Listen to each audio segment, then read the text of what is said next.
Fala pessoal, sejam bem-vindos. Aqui é o professor Gilvan. Na aula de hoje eu vou trabalhar com vocês a parte 2 da unidade 1. E nessa parte 2 farei uma aula resumida sobre a estrutura dos sólidos, tá?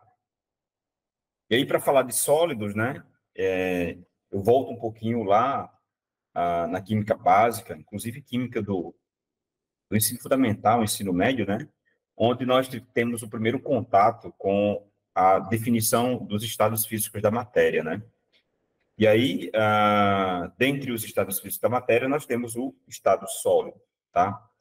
E lá, desde o ensino fundamental, nós já estudamos o sólido, né? E definimos o sólido de maneira macroscópica, né? Dizendo que o sólido é aquela porção da matéria que apresenta um volume e uma forma definida, né? Então, vocês podem observar que eu tenho um cubinho, né, de um material sólido, de madeira, e ele apresenta um volume, né, e uma forma definida. Tudo bem?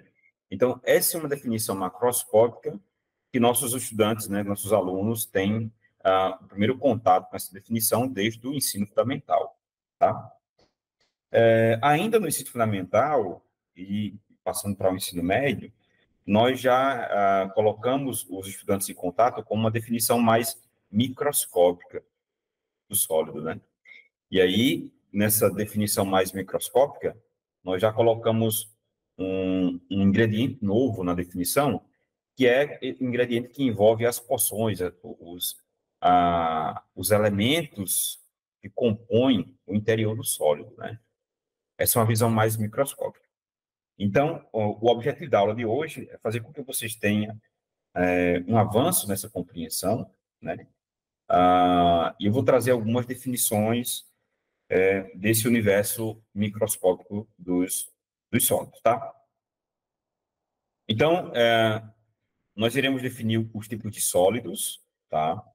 Dentro de um universo muito grande, né, de sólido, da matéria no estado sólido. Os materiais, um tipo específico de material sólido, que é o material cristalino, e as células unitárias, tá? Mais especificamente, a célula cúbica, tá? Célula cúbica. Bom, então por que estudar a estrutura dos sólidos, né? Esse termo aqui, estrutura, é um termo novo para vocês, tá? Já falamos sobre sólidos, macroscopicamente, e agora vamos falar sobre estrutura. A estrutura, né? O que quer dizer que é estrutura? Estrutura é o modo, né? A forma com que os constituintes internos da matéria, né, está organizada, tá? Então, por exemplo, a estrutura ela pode ser visualizada ou interpretada em diferentes dimensões. Então, se nós pensarmos na matéria, a estrutura da matéria, né, em uma dimensão subatômica, então, quais são os elementos constituintes da estrutura da matéria subatômica? Prótons, elétrons e nêutrons. Então, dentro do átomo, nós temos prótons, elétrons e nêutrons. Então, essa estrutura da matéria, tá? A estrutura de um material, do ponto de vista subatômico. Do ponto de vista atômico, né? A matéria, o material, ele é constituído por átomos, ou íons, ou moléculas. Então, essa é a estrutura atômica, o material sendo observado sobre uma perspectiva da sua estrutura atômica. E nós também podemos observar o material sob uma perspectiva microscópica, tá? Que aí envolve os elementos constituintes do interior do sólido. Pode ser as partículas, os grãos, tá certo? Os aglomerados de partículas. Então, nós podemos compreender a estrutura em diferentes perspectivas, considerando o interior do sólido, certo?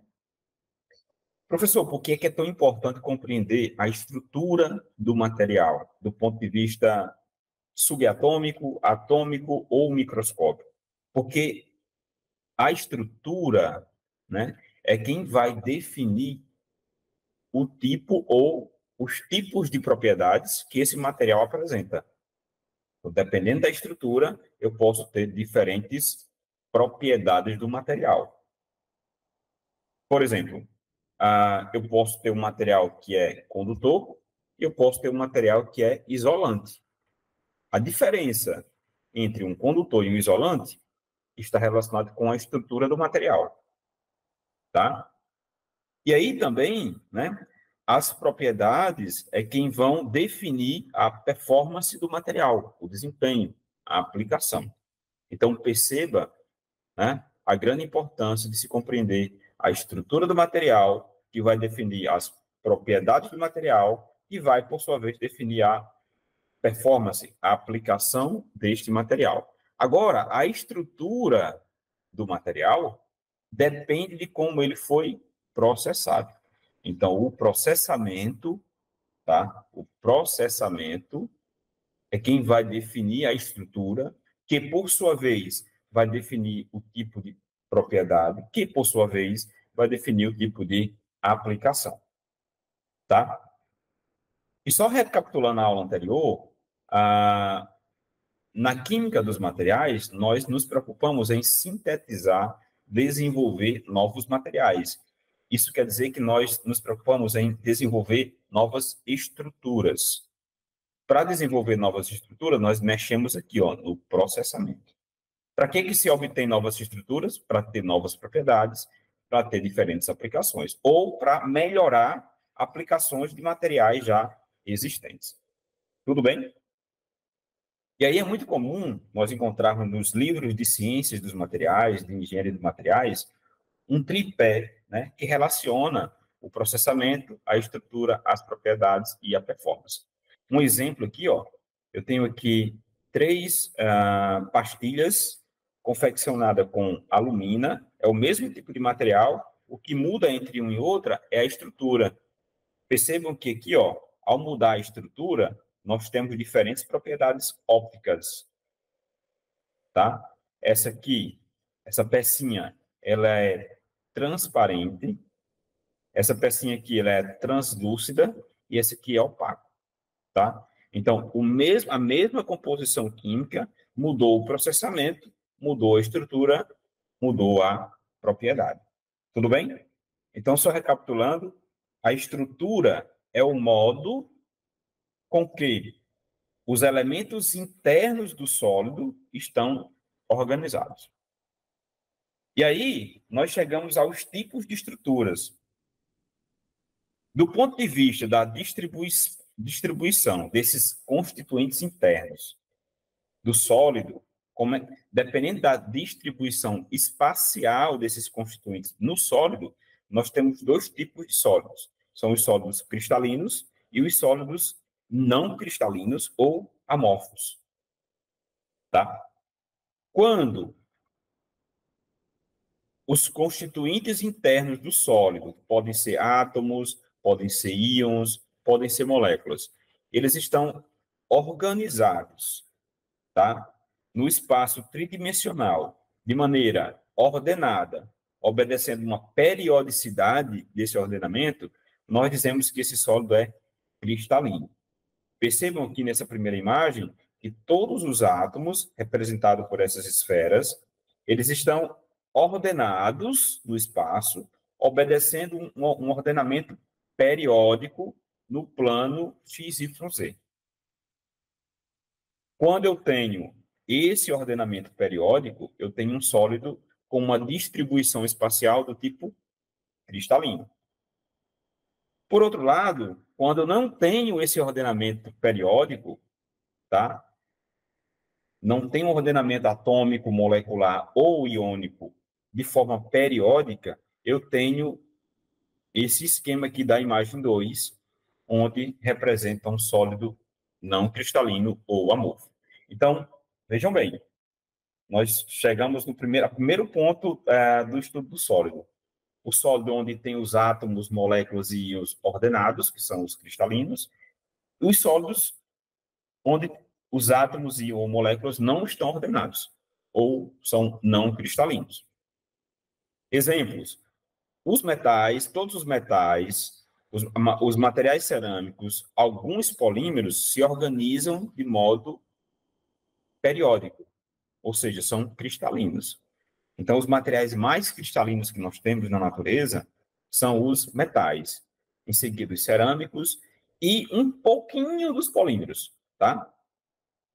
Mas os não cristalinos são a maioria dos polímeros. A maioria dos polímeros são classificados como não cristalinos. Por quê? Os átomos constituintes daquela estrutura, eles não estão ordenados de maneira periódica, tá?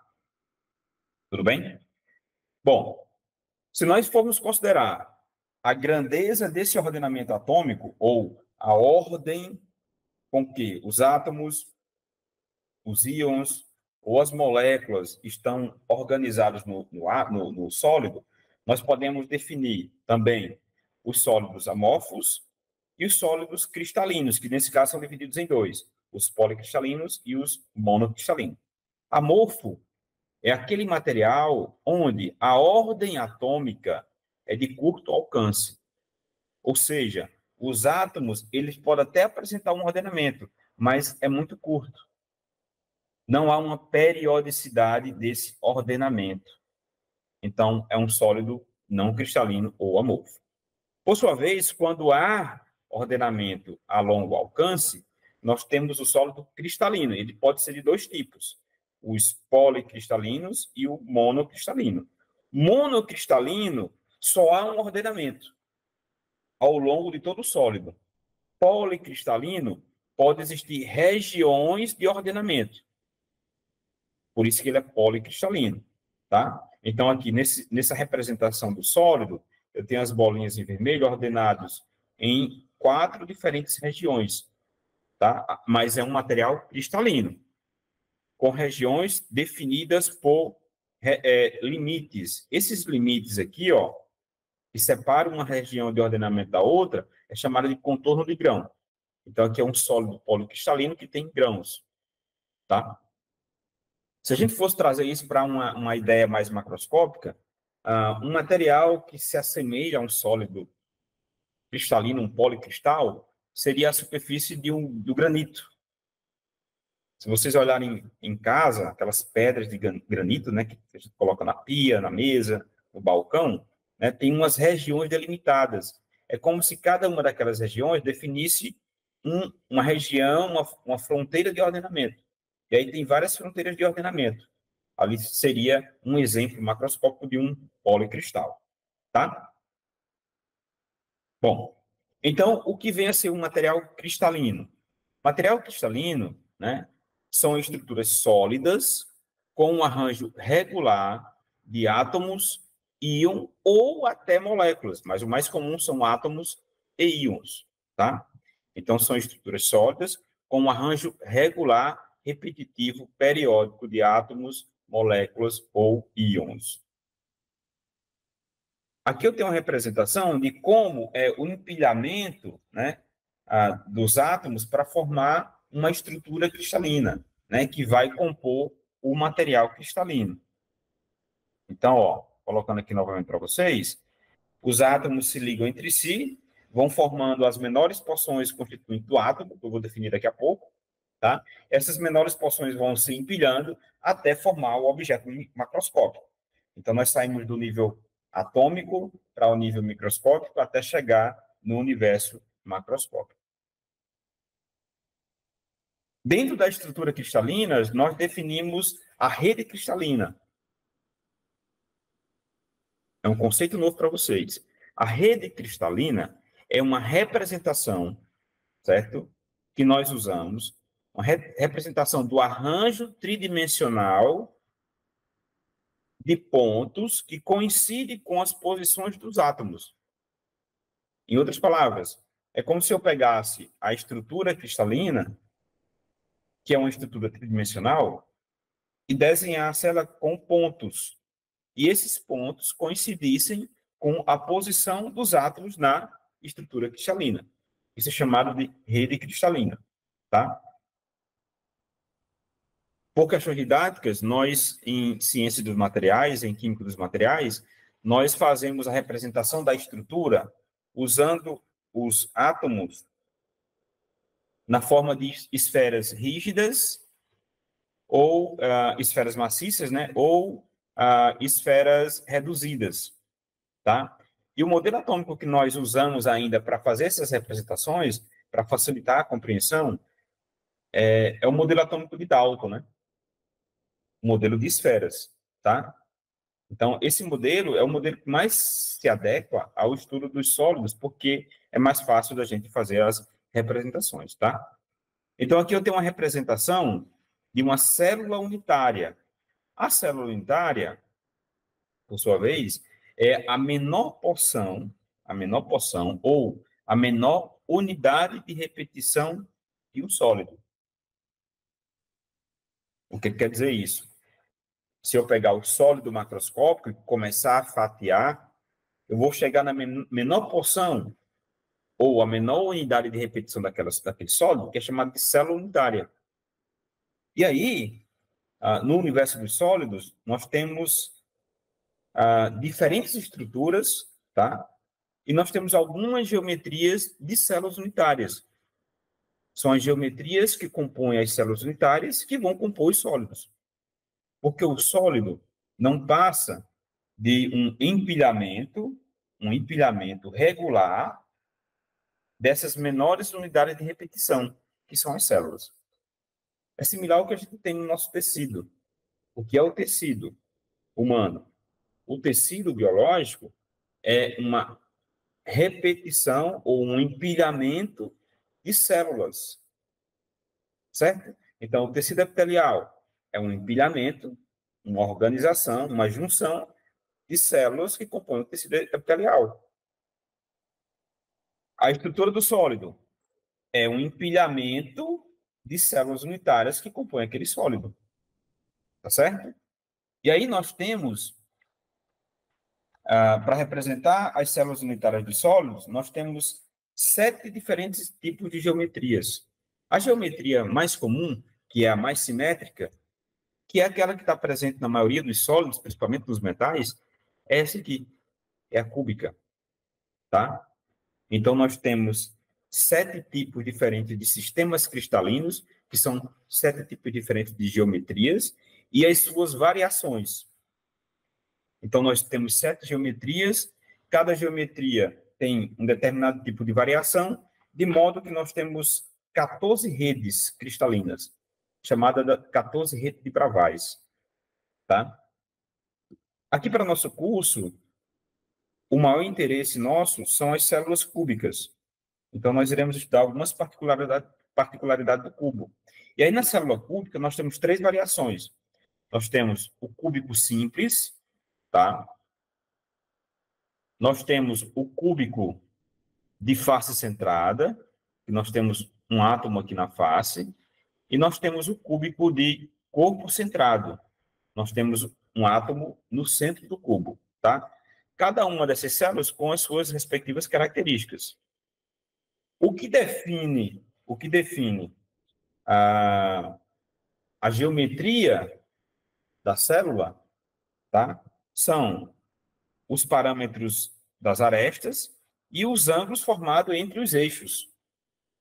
A célula cúbica ela é representada, né? O que é que representa, o que é que define, o que é que caracteriza um cubo? As arestas são iguais, A, B é igual a C, tá? E os ângulos formados entre os eixos são iguais e iguais a 90 graus. Então, essa é a geometria cúbica. Tudo bem? Nessa célula unitária, o valor do parâmetro A, que é aqui o eixo X, ele é igual a 2 vezes o valor do raio do átomo que está presente nessa célula. Então, o valor, a dimensão dessa aresta aqui, ó, nós chamamos de aresta A, é igual a 2 vezes o valor do raio que compõe a célula, tá? E nessa célula unitária, nós temos um número definido de átomos que pertence à célula cúbica simples. Se vocês olharem aqui, ó, para esse desenho, Vocês poderiam dizer para mim, professor, nessa célula tem 8 átomos, mas não são 8 átomos. Por quê? Como eu falei, as células são um empilhamento regular de células. O material é formado pelo empilhamento regular de células. Então, tem várias célulazinhas que estão ordenadas periodicamente, juntas uma das outras. De modo que os átomos das arestas, eles pertencem a 8 células vizinhas. Então, cada átomo desse é dividido por 8. Como nós temos 1, 2, 3, 4, 5, 6, 7, 8, 8 dividido para 8 vai dar 1. Então, cada célula cúbica simples só contém um átomo. Só tem um átomo que pertence exclusivamente a ela. Tudo bem? Por sua vez, quando a gente vai para a célula de face centrada, a célula de face centrada, além do átomo que está aqui no vértice, são 8, mas 8 dividido por 8. Então, só fica 1. Além desse átomo que está no vértice, nós temos átomos nas faces, e cada átomo da face é dividido por 2. É como se eu pegasse a bolinha, ó, e dividisse no meio. Eu tenho quantas faces no cubo? 6 faces. 6 dividido por 2, 3. 3 mais 1 daqui, 4. Então, o cúbico de face centrada tem, vou botar aqui a canetinha, o cúbico de face centrada tem quantos átomos? Tem 4 átomos. Por quê? Um átomo pertencente às arestas e 3 átomos pertencentes às faces. Tá? Professor, por que tem uma aresta? Porque são 8 arestas, tudo bem? São 8 arestas, mas cada átomo da aresta é dividido por 8 células unitárias. Então, isso aqui vai dar 1. Tá? E aqui, nas faces, são quantas faces? São 6 faces. Certo? Mas cada átomo da face é dividida para 2 células. 6 dividido por 2, 3. Então, se nós somarmos 3 mais 1 igual a 4 átomos. Certo? E o valor, o tamanho dessa aresta, que nós chamamos de parâmetro A, é igual a 2 vezes o raio do átomo, raiz de 2. Para a célula unitária cúbica de face centrada, o parâmetro A é igual a 2 vezes o raio, raiz de 2. Tá? Quando a gente vai para a célula de corpo centrado, esse parâmetro A, que é o mesmo valor dessa dimensão, é igual a 4R dividido por raiz de 3. 4 vezes o valor do raio do átomo dividido por raiz de 3. E quantos átomos pertencem a essa célula, professor? Olha só. Mais uma vez, nós temos quantos vértices? 8. Certo? E são quantos átomos nos vértices? Também 8. 8 dividido por 8? 1. Nós temos quantos átomos no centro? Um átomo no centro. E esse átomo é dividido para quantas células? Só para uma. Ele não está contido completamente aqui dentro? Então, 1 dividido por 1, 1. De modo que a cúbica de corpo centrado tem 1 mais 1, que é igual a 2. Tá? Sempre que nós vamos estudar química dos materiais, e entramos nessa parte de estrutura, é importante definir as geometrias das células unitárias e, no mínimo, conhecer a quantidade de átomos que está contida em cada tipo de célula. E aqui eu apresentei para vocês as células cúbico simples, de corpo centrado e face centrada, e também conhecer o valor do parâmetro A, que é a dimensão da aresta, que em materiais nós chamamos isso aqui de parâmetro de Rayleigh, tá? No cubo, o parâmetro A é igual ao parâmetro B, que é igual ao parâmetro C, tá? Então, A é igual a B, que é igual a C. E o ângulo que é formado entre o eixo, o plano cartesiano, é igual a 90 graus. Tudo bem? Eu coloquei para vocês alguns exemplos de materiais aqui, são exemplos de metais, né, e suas respectivas simetrias. O alumínio, que é cúbico de corpo centrado, e eu tenho outros exemplos que eu vou, depois a gente pode conversar um pouco mais sobre isso, tá? E aqui eu vou apresentar para vocês agora as 7 simetrias, né, rapidinho para vocês, as 7 simetrias. As simetrias são simetria cúbica, hexagonal, tetragonal, romboédrica, ortorrômbica, monoclínica e triclínica. O que são essas simetrias? São os 7 modos diferentes que nós temos para organizar os átomos nas células unitárias. Tá? E aí, para cada tipo de simetria dessa, nós temos as características delas. Tá? Eu não vou passar todas, mas eu vou colocar aqui para vocês a célula cúbica. O cubo, o que é que define o cubo? Os parâmetros ou as dimensões das arestas são iguais. A é igual a B, que é igual a C. Onde é que está o A? Aqui, ó. Onde é que está o B? Aqui, ó. Onde é que está o C? Aqui. Então, no cubo, A é igual a B, que é igual a C, e os ângulos formados entre os eixos são todos iguais e iguais a 90 graus. Tá? E aí nós temos as características da hexagonal, a característica da tetragonal, as características da romboédrica, da ortorrômbica, da monoclínica e da triclínica. A triclínica, ó, percebam que triclínica, todos os parâmetros são diferentes, A é diferente de B, que é diferente de C, e os ângulos também são diferentes e diferentes de 90 graus. Então, se vocês pegarem todos os materiais que estão na natureza, eles se cristalizam na forma de alguma dessas formas de células unitárias. Tudo bem? Então, é isso, tá?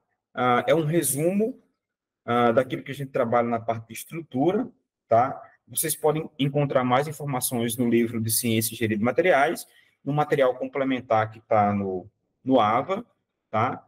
E também nas atividades. Então, bons estudos e até a próxima.